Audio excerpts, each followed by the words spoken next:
Do doja të dëgjoja një këshill nga ju si prind, ndoshta si ish sportist ndaj djemve të rinj. Unë edhe ja shpej shpesh, nuk mundem me thonë që për ditë, për ndoshta edhe për ditë.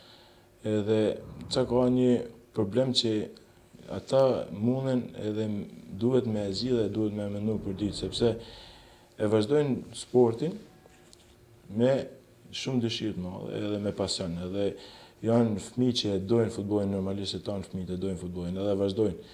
Edhe vinë deri një moshë që kanë shumë pasion stërviten, dalin rregullisht stërvite, vinë deri një moshë 16-17 vjeçare që e kanë dëshirë.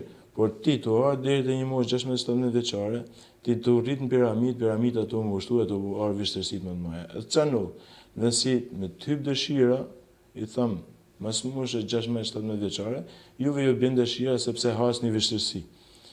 Kurse ju duhet me menu këto vështërsi që me ju bë me ecë më përpara dhe me përballu, sepse po të shkoni në ekipin e parë, nuk e keni të lehtë si te ekipi as i trive as i paratrive. Te ekipi i parë është e njëjta gjë, sepse një lojtar që ka 3 vjet te ekipi i parë, e ti do të shkosh me konkuru me te, normalisht që syt janë më përpara te ai, po ti duhet me tregu vetin që me e xhan atë.